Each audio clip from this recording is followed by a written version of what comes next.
हर रोज एक नई कहानी देखने के लिए चैनल को सब्सक्राइब करें और बेल आइकन दबाना ना भूलें।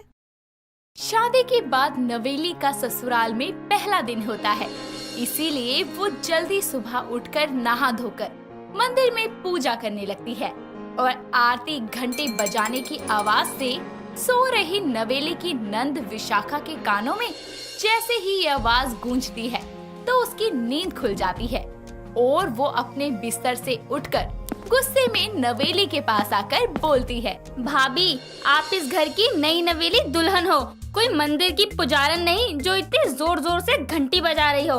अच्छी खासी नींद का सत्यानाश कर दिया आपने। माफ करना विशु, मैं तो बस पूजा कर रही थी, नहीं पता था कि घंटी की आवाज से तुम डिस्टर्ब हो जाओगी। नाटक करने की कोई जरूरत नहीं है और आज के बाद आपको जो भी बजाना हो ना, मेरे घर से जाने के बाद बजा लेना। विशाखा बोल ही रही होती है कि तभी वहाँ उसकी सास रचना आती है और बोलती है, अरे विशु, ऐसी कौन सी आफत आ गई कि सुबह सुबह मुंह से जहर उगलना शुरू कर दिया। भाभी है तेरी, अच्छे से बात नहीं कर सकती तो कम से कम इतना कड़वा तो मत बोल।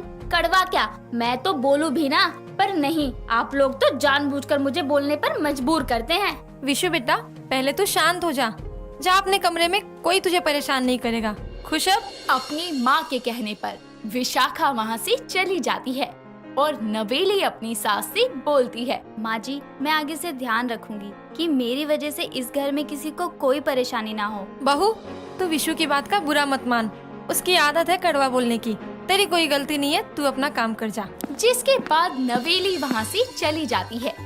वैसे तो नवेली की नंद विशाखा साफ दिल की थी, लेकिन वो जब भी बोलती तो ऐसा लगता कि जैसे जहर उगल रही हो। उसके घर वालों को तो उसकी कड़वी हुई बातें सुनने की आदत थी और अब नवेली भी उसकी कड़वी बातों का सामना करती। एक दिन विशाखा अपनी भाभी से बोलती है, भाभी, मेरे लिए एक ग्लास जूस तो ला देना और हाँ, थोड़ा ठंडा लाना। विशु, मेरे हाथ थोड़े गंदे हो रहे हैं, तुम अपने आप ले लो ना। वाह, क्या बहाना बनाया है। अरे नहीं देना तो साफ साफ मना कर दो ना, ये बकवास से बहाने क्यों बना रही हो। विशु, मैं क्यों बहाने बनाऊंगी, मेरे हाथ गंदे हैं तभी मैं इन्हें साफ करने जा रही हूँ। अपना फालतू की सफाई मत ही दीजिए, फिर मेरी बातें आपको कड़वी लगेंगी। मुझे ना आपसे कहना ही नहीं चाहिए था, वही सही होता। इतना कहकर वो किचन की तरफ चली जाती है और नवेली उसका ये बर्ताव देखकर खुद से बोलती है, इसका प्रॉब्लम क्या है, कभी प्यार से बोलती ही नहीं, जब देखो मुंह से जहर ही उगलती रहती है। लोगों की सास जहरीली होती है, पर मेरी तो ननद ही जहरीली निकली। जिसके बाद वो अपने कमरे में चली जाती है। ऐसे ही समय बीतता है और एक दिन नवेली अपनी सास के साथ मार्केट जा रही होती है और सभी घर वालों के लिए कुछ न कुछ खरीद कर लाती है। तभी राजीव बोलता है, क्या बात है, दोनों सास बहू किस चीज की खरीदारी करके लौट रही हो, हमें भी तो दिखाओ। अरे बाजार से थके आ रहे, पहले पानी तो पूछ ले, फिर देख लियो क्या लाए क्या नहीं। राजीव, आप रहने दीजिए, मैं ले आती हूँ पानी। इतना कहकर वो किचन में जाकर अपनी सास के लिए पानी लेकर आती है और उसे देती है। जिसके बाद वो शॉपिंग बैग से कपड़े निकालकर राजीव और विशाखा को देती है, जिसे देखकर राजीव बोलता है, क्या बात है नवेली, तुम्हारी पसंद तो बड़ी यूनिक है, ये टाई काफी स्टाइलिश है, मुझे तो बहुत पसंद आई। काश मैं भी भाभी के बारे में ऐसा बोल पाती। क्या हुआ, तुझे ये पर्स पसंद नहीं आया क्या? भाभी, सच बताइए, आपने क्या सोचकर ये घटिया सा पर्स लिया?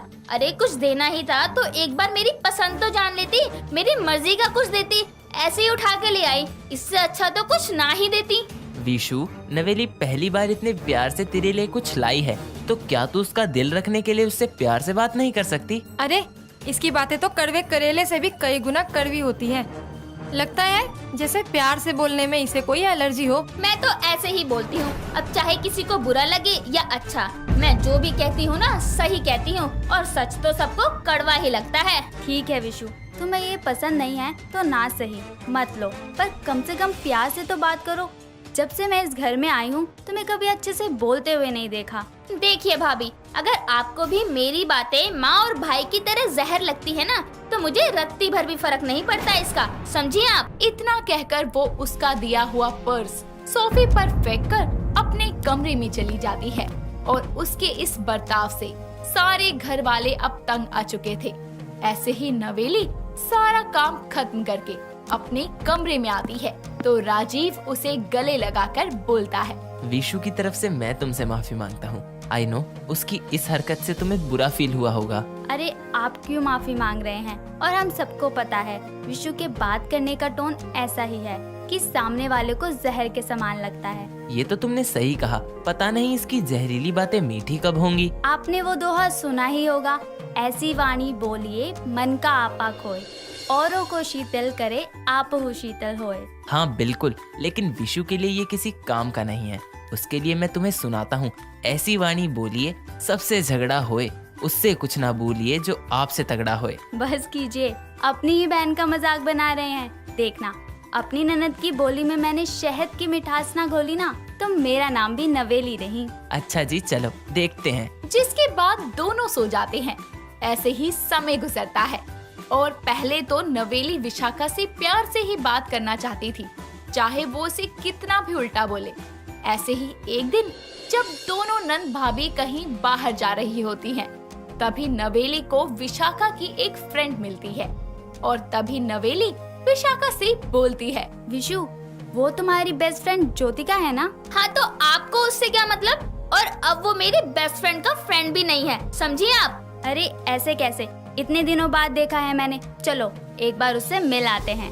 इतना बोलकर वो उसका हाथ पकड़कर ज्योतिका के पास लेकर जाती है और बोलती है, हेलो ज्योतिका, कैसी हो तुम? भाभी आप? मैं तो ठीक हूँ, आप कैसी हैं? क्या हुआ, तुम तो पहले कितना घर आया करती थी, पर अब तो लगता है रास्ता ही भूल गई हो। अरे अपनी विशाखा की याद नहीं आती क्या? भाभी अब जो लड़की अपनी फ्रेंड से सीधे मुंह बात नहीं कर सकती, उसकी याद भला कैसे आएगी? भाभी आप फालतू लोगों से बात ही क्यों कर रही हैं? मैंने कहा ना चलो यहाँ से।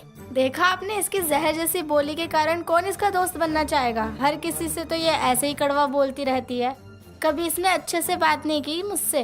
वो बोल ही रही होती है कि तभी विशाखा नवेली को वहाँ से घर ले आती है और नवेली उसका हाथ झटकते हुए बोलती है, क्या हुआ विशु, ऐसे क्यों चली आई? वो भी तो सच्चाई ही बोल रही थी। क्यों, तुम्हें कड़वी लगी? बर्दाश्त नहीं हुई तुमसे? मुझे आपसे बहस करने में ना बिल्कुल भी इंटरेस्ट नहीं है, समझिए आप। इतना बोलकर वो वहाँ से चली जाती है और नवेली खुद से बोलती है, लगता है ये ऐसे मानने से रही, अब मुझे इसी के तरीके से इसे समझाना होगा। और अगले दिन जब नवेली घर की सफाई कर रही होती है तो राजीव आकर उससे बोलता है, नवेली सफाई बाद में कर लेना, पहले मुझे कुछ खाने को दे दो, बड़ी भूख लगी है। अरे आपको दिखाई नहीं दे रहा क्या? मैं काम कर रही हूँ। अपने सोफे पर पसरी बहन से बोल लो ना। उससे बोलने से अच्छा है मैं खुद ही खाना ले लेता हूँ, क्योंकि उसको बोलूंगा तो फालतू में कड़वी कड़वी बातें सुनने को मिलेंगी और इतना कड़वा मेरी सेहत के लिए बड़ा हानिकारक है। इतना कहकर वो किचन में चला जाता है और विशाखा ये बात सुनकर बिल्कुल भी अच्छा महसूस नहीं करती, पर वो कुछ नहीं कहती।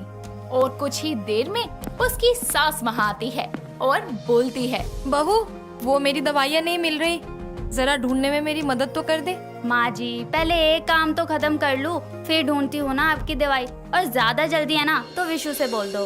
रहने दे बहू, वो ढूंढ तो देगी लेकिन उसके बाद 10 बातें भी सुनाएगी। इससे अच्छा तो तू काम करके ही ढूंढ दियो।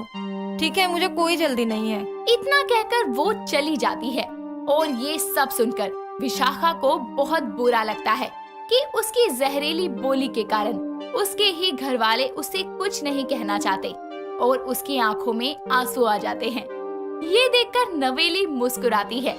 ऐसे ही अगले दिन सब बैठकर नाश्ता कर रहे होते हैं और तभी नवेली बोलती है, अरे मैं तो अचार लाना ही भूल गई। विशु तुम जाकर ले आओ ना। हाँ मैं लेकर आती हूँ ना, आप बैठिए। माँ आपको कुछ भी चाहिए तो बताइए। मुझे नहीं तो। जिसके बाद वो किचन से अचार लाकर देती है और बोलती है, मैं आप तीनों से इतने बेकार तरीके से बात करने के लिए माफी मांगती हूँ और आज से मैं आप सबसे प्यार से बात करूँगी, इसलिए आप सब मुझे कुछ भी कह सकते हैं। क्या बात है, विशु की जहरीली जुबान में मिठास कहाँ से आ गई? कहीं से भी आई हो, पर पहली बार इसकी बोली सुनकर कानों को तो चुभन महसूस नहीं हो रही। रचना के इतना कहते ही सब मुस्कुराने लगते हैं और आखिरकार नवेली अपनी जहरीली नंद को सुधार कर ही दम लेती है। सॉरी दीपिका, मुझे माफ कर दो। मैं अब और तुम्हारे साथ नहीं रह सकता हूँ, क्योंकि अब मुझे तुम्हारे दांतों का ये पीलापन बर्दाश्त नहीं होता और तुम्हारे मुंह की स्मेल तो बिल्कुल भी नहीं।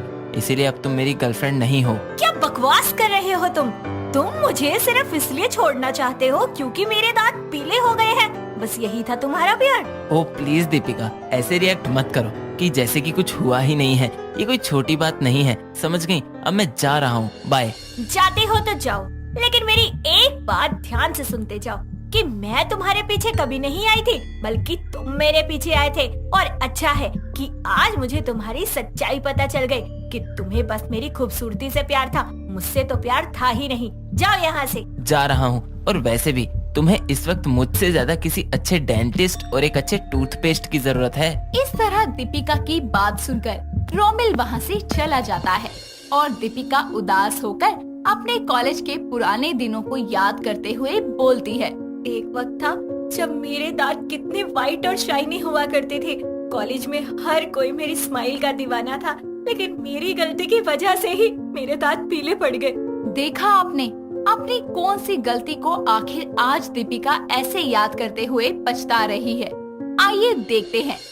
कुछ दिन पहले दीपिका कॉलेज के लिए रेडी हो रही होती है और बोलती है, वाह दीपिका, कितनी अच्छी स्माइल है तेरी। देख शीशे में कितनी सुंदर लग रही है तू और तेरी स्माइल।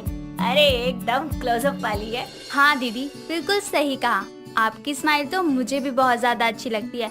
काश मेरी भी स्माइल और दांत आप जितने खूबसूरत होते। आपके दांत बिल्कुल असली हीरे की तरह चमकते हैं। ओ मैडम बस कर, नजर लगाएगी क्या मेरे सफेद सुंदर दांतों को? और जा, मैंने तुझसे कुछ पूछा है क्या? अपना काम कर।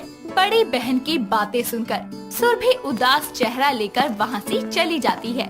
दीपिका रेडी होकर कॉलेज के लिए निकल जाती है। वो कॉलेज जाती है जहाँ उसकी सहेली आरती और उसके बचपन का दोस्त केशव उसका इंतजार कर रहा होता है और दीपिका उसे बोलती है, ओ आई एम सॉरी, मैं थोड़ा लेट हो गई। हाय केशव, कैसा है तू? ठीक हूँ मैं। चल अब क्लास में चल, देर हो रही है। इतना बोलकर वो तीनों क्लास लेने चले जाते हैं और पढ़ाई करते हैं। ऐसे ही कुछ देर बाद क्लास खत्म होती है, जिसके बाद दीपिका और उसकी सहेली किसी बात पर हंसने लगते हैं और तभी आरती की नजर उसकी सफेद चमकदार दांतों पर पड़ती है और वो उसे बोलती है, वाह यार दीपिका, तेरे दांत तो कितने अच्छे लग रहे हैं। ऐसा लग रहा है जैसे हीरे हो। तेरे वाइट दांतों के साथ तेरी सुंदर सी स्माइल बहुत ही ज्यादा जच रही है।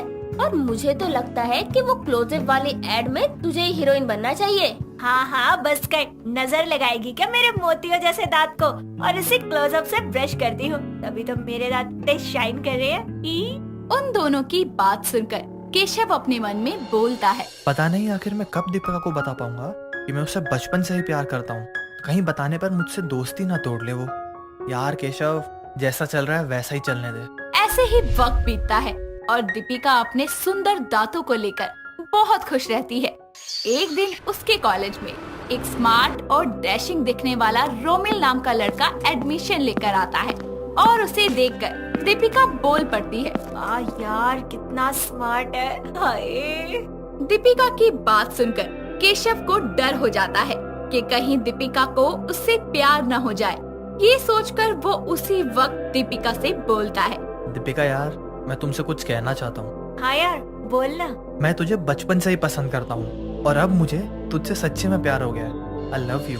केशव की बातों को सुनकर दीपिका उसे कुछ देर देखने के बाद अचानक से हंसने लगती है, जिसके बाद वो केशव से बोलती है, अरे यार, आज तो कुछ होता है मूवी देखकर आया क्या? तो ये सब बोले जा रहा है। देख, तू मेरा सिर्फ एक अच्छा दोस्त है और दोस्त ही रहेगा, इससे ज्यादा तो कुछ नहीं बन पाएगा। दीपिका की बात सुनकर केशव को बहुत बुरा लगता है और वो वहाँ से चला जाता है, जिसके बाद दीपिका कॉलेज में आए उस रोमिल के पास जाकर बोलती है, हाय, आप इस कॉलेज में नए हैं? मेरा नाम दीपिका है, और आपका? जी हाँ, मेरा नाम रोमिल है। दरअसल मुझे रूम नंबर 50 में जाना है। आप मुझे बता देंगी कहाँ पर है वो? रोमिल की बात को सुनकर दीपिका मन ही मन में खुश होकर बोलती है, ओह, ऊपर वाला भी मुझ पे मेहरबान है, तभी तो ये मेरी क्लास में आया है। अरे कहाँ खो गई तुम? कहीं नहीं, चलो। दरअसल तुम्हारी और मेरी क्लास एक ही है। इस तरह दीपिका उसे क्लास तक लेकर जाती है, जिसके बाद उन दोनों में दोस्ती हो जाती है और अब दीपिका अपने पुराने दोस्त केशव और आरती को छोड़कर कॉलेज का सारा समय रोमिल के साथ ही बिताती है। और एक दिन रोमिल उससे बोलता है, वाह दीपिका, तुम्हारे दांत कितने सुंदर हैं और जब तुम स्माइल करती हो तो मेरी नजरें तुम पर से हटती ही नहीं है। और एक और बात, मैं तुम्हें पसंद करने लगा हूँ और मुझे लगता है कि हमारी दोस्ती अब कुछ बदल सी रही है। तुम समझ रही हो ना मैं क्या कहने की कोशिश कर रहा हूँ? हाँ रोमिल, मैं तो कॉलेज के पहले दिन से ही तुम्हें पसंद करने लगी थी। दीपिका की बात सुनकर रोमिल घुटनों पर बैठकर उसे प्रपोज करता है, जिसके बाद वो दोनों गले मिलते हैं और रोमिल उसे बोलता है, दीपिका, अब तो हम दोनों एक दूसरे से प्यार करते हैं ना, तो वो जो क्लोजअप की एड में जो लास्ट में होता है, क्या हम भी करें? क्लोजअप का एड, वो तो मेरा फेवरेट है। और उसके लास्ट में वो लड़का लड़की किस करते हैं। ओ अच्छा, समझ गई। तो फिर मुझे अपने इन खूबसूरत होठों से किस करो। हाँ ये लो। दीपिका रोमिल को किस करती है। इसी तरह कुछ वक्त बीतता है और कुछ ही दिनों में सर्दियाँ आ जाती है। अब धीरे धीरे दीपिका आलसी होने लगती है और एक सुबह दीपिका बाथरूम में ब्रश करने जाती है, पर जैसे ही पानी को छूती है तो ओ माँ, पानी कितना ठंडा है। हाथ लगाने से ही 440 वोल्ट का करंट लग रहा है। पता नहीं ब्रश करूंगी तो मेरा क्या होगा। एक काम करती हूँ, आज रहने देती हूँ। वैसे भी किसी को क्या पता चल रहा है कि मैंने ब्रश किया या नहीं। और एक दिन ब्रश ना करने से कौन सा मेरे दांतों की सफेदी कम हो जाएगी। इस तरह दीपिका बिना ब्रश किए ही कॉलेज के लिए रेडी हो जाती है और कॉलेज चली जाती है। इसी तरह वक्त बीतता है। दीपिका बेहद ही आलसी हो जाती है। वो रोज रोज बिना ब्रश किए और बिना नहाए ही कॉलेज जाने लगती है, जिस कारण उसके धीरे धीरे जो सफेद दांत थे उनकी चमक खोने लगती है और उसके दांत पीले हो जाते हैं। एक दिन उसकी छोटी बहन सुरभि बोलती है, ओह गॉड, दीदी आपके ये हीरे जैसे दांत इतने पीले कैसे हो गए? आप अच्छे से ब्रश नहीं करती क्या? छोटी बहन की बात को सुनकर दीपिका अपने मन में बोलती है, अब इसे क्या कहूँ, ठंड और आलस के कारण मैंने कई दिनों से ब्रश ही नहीं किया। थोड़ी ही देर में दीपिका कॉलेज जाती है और रोमिल से मिलती है। जैसे ही वो रोमिल से बात करने के लिए अपने मुंह को खोलती है, रोमिल को उसके मुंह से गंदी सी स्मेल आती है, जिसके बाद रोमिल की नजर उसके दांतों पर रुक जाती है और उसके बाद रोमिल बहाना बनाकर उसके पास से चला जाता है। और उसके बाद दीपिका खुद से बोलती है, मुझे अच्छे से पता है रोमिल कि तुम मेरे पीले दांतों को देखकर वहाँ से भाग गए थे, लेकिन अब मैं अपने दांतों को वापस से पहले जैसा करके दिखाऊंगी। इतना बोलकर दीपिका कॉलेज से घर आती है और अपने फोन में YouTube से दांतों के पीलेपन को दूर करने के लिए तरह तरह की रेमेडीज का सहारा लेती है, लेकिन किसी भी नुस्खे से उसके दांतों पर कोई फर्क नहीं पड़ता और वो अकेले में बैठकर रोने लगती है और बोलती है, सब मेरी गलती है। अगर मैंने आलस छोड़कर ब्रश कर लिया होता तो आज मेरे दांत पहले की तरह ही सुंदर और चमकदार होते, लेकिन मैंने अपनी गलती की वजह से उन्हें डैमेज कर लिया और पीला भी कर दिया। अगले दिन दीपिका एक बार फिर से कॉलेज जाती है, जहां उसके पीले दांतों के बारे में सबको पता चल गया होता है और सब उसका मजाक उड़ाते हैं। यहाँ तक कि उसकी खुद की सहेली आरती भी बोलती है, क्या हुआ मेरी क्लोजअप करने वाली दोस्त को? अचानक उसके दांत सफेद से हल्दी जैसे पीले क्यों हो गए? लोगों को तो शादी में चेहरे पर हल्दी लगती है, लेकिन तुम्हारे तो दांतों में ही लग गई। अब नहीं करोगी इन पीले पीले दांतों के साथ शाइन वाली स्माइल?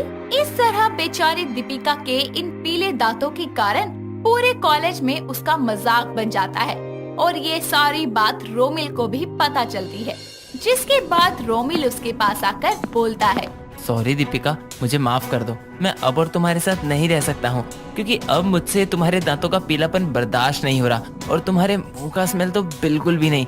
इसीलिए अब से तुम मेरी गर्लफ्रेंड नहीं हो और मैं नहीं चाहता कि कोई मुझे पीले दांत वाली लड़की का बॉयफ्रेंड बोले। इस तरह दीपिका के एक आलस के कारण उसके दांत पीले हो गए और जिसके बाद वो घर आकर रोने लगती है। तभी उसकी बहन सुरभि उसके पास आकर उसे रोता हुआ देखकर बोलती है, दीदी क्या हुआ तुम्हें? तुम रो क्यों रही हो? दीपिका सुरभि को सारी बात बताती है, जिसके बाद सुरभि उसे डेंटिस्ट के पास लेकर जाती है और वहाँ चेकअप करने के बाद डेंटिस्ट उसे बोलता है, अच्छे से ब्रश न करने के कारण आपको पायरिया हो गया है। अभी तो मैं इसको क्लीन कर देता हूँ, लेकिन आगे से अच्छे से ब्रश करना। इस तरह डेंटिस्ट दीपिका के दांतों की सफाई कर देता है, जिसके बाद दीपिका के दांत पहले की तरह सुंदर और वाइट हो जाते हैं और दीपिका अपनी बहन सुरभि को गले लगाकर थैंक यू बोलती है और उसके बाद दीपिका अपने दांतों का अच्छे से ख्याल रखती है और फिर से उसकी स्माइल और उसके दांत पहले जैसे हो जाते हैं। मनोज और उसकी पत्नी नाश्ता कर रहे थे, तभी मनोज की दूसरी पत्नी बेला वहाँ आती है और उसे देखकर नम्रता मुंह बनाते हुए बोलती है, इसकी प्रॉब्लम क्या है? जब भी हम दोनों साथ में होते हैं तभी आ टपकती है। अरे अब तुम उसे नाश्ता भी नहीं करने दोगी क्या? अपनी सौतन को एक ही छत के नीचे अपने साथ बर्दाश्त कर रही हूँ, ये कम है क्या? अरे मैं तो उस दिन को कोस रही हूँ जब इसकी नौकरानी माँ तुमसे वचन लेकर इसे मेरी सौतन बना गई। आपके लिए और पराठे ला दूं जी? हाँ लादो तो ऐसे बोल रही है जैसे इसी की मेहनत से बनाया हो। अरे देख रहे हो, कुछ भी कह लो, मजाल है इसकी जो इसे कुछ फर्क पड़ जाए। एक तो बिना दिमाग की है, ऊपर से भगवान ने इसे मेरी जिंदगी में सौतन बना के भेज दिया। इतना कहकर वो मुंह बनाती हुई अपने कमरे में चली जाती है। नम्रता मनोज की पहली पत्नी थी और बेला से मनोज ने शादी बेला की बूढ़ी माँ, जो बहुत सालों से उसके घर में नौकरानी थी, उसके आखिरी समय में दिए गए वचन के कारण की थी। हाय जी, आप ठीक तो है ना? कहीं लगी तो नहीं आपको? हाँ ठीक ही हूँ पहले से। ये बताओ, इतना गीला पोछा किस महान इंसान ने लगाया है? वो महान इंसान तुम्हारे बगल में ही खड़ा है। अरे कोई काम बोल दो इससे, ढंग से होता ही नहीं इससे। अरे उसको ताने देना छोड़ो, पहले तुम मुझे तो उठाओ। ऐसे ही एक दिन नम्रता घर की सफाई कर रही थी, तभी बेला उसके पास आकर बोलती है, दीदी मैं आपकी कोई मदद कर दूं क्या?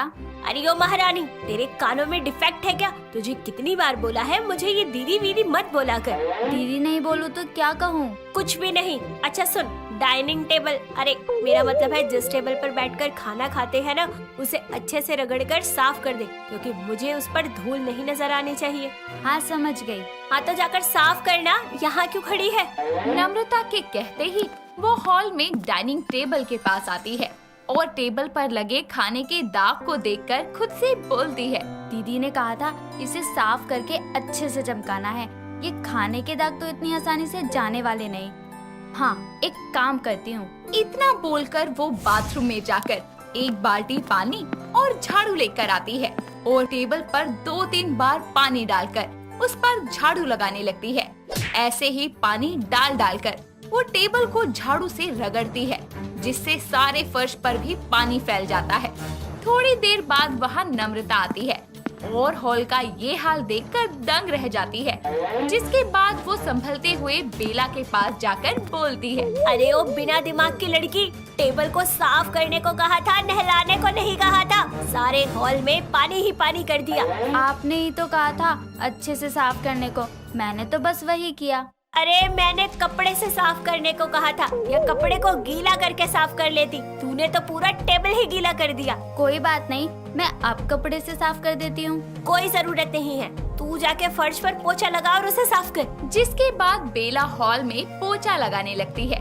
तभी मनोज घर आता है और पोछा लगे फर्श पर फिसलकर गिर जाता है। तभी बेला उसके पास आकर बोलती है, हाय जी, आप ठीक तो है ना? कहीं लगी तो नहीं आपको? हाँ ठीक ही हूँ पहले से। ये बताओ, इतना गीला पोछा किस महान इंसान ने लगाया है? वो महान इंसान तुम्हारे बगल में ही खड़ा है। अरे कोई काम बोल दो इससे, ढंग से होता ही नहीं इससे। अरे उसको ताने देना छोड़ो, पहले तुम मुझे तो उठाओ। उसके इतना बोलते ही नम्रता और बेला उसे उठाते हैं और सोफे पर बैठाते हैं। तभी वो बोलता है, बेला, काम करते वक्त थोड़ा दिमाग से काम कर लिया करो। कुछ भी मतलब? अरे इसके पास दिमाग होता तो ये उल्टे सीधे काम तो नहीं करती। मुझे तो लगता है कि ये सिर्फ तुम्हारी संपत्ति लेने के लिए आई है यहाँ पर। आपने ही तो कहा था कि पोछा लगा दे जाकर, मैंने तो बस पोछा ही लगाया। अब ये उसी वक्त आकर गिर गई तो इसमें मेरी क्या गलती? देखा, अपने कारनामे तो दिखाई नहीं देते। अरे जब पोछा लगा रही थी तो थोड़ा दिमाग और लगाकर पंखा भी चला देती, उसी टाइम सारा हॉल सूख जाता। लेकिन नहीं, अकल तो है ही नहीं, तो लगाएगी कहाँ से? चलिए मैं आपको बाम लगा देती हूँ ढूंढ कर। इतना कहकर वो मनोज को अपने साथ ले जाती है और बेला वहीं खड़ी देखती रहती है। ऐसे ही दिन बीतते जाते हैं।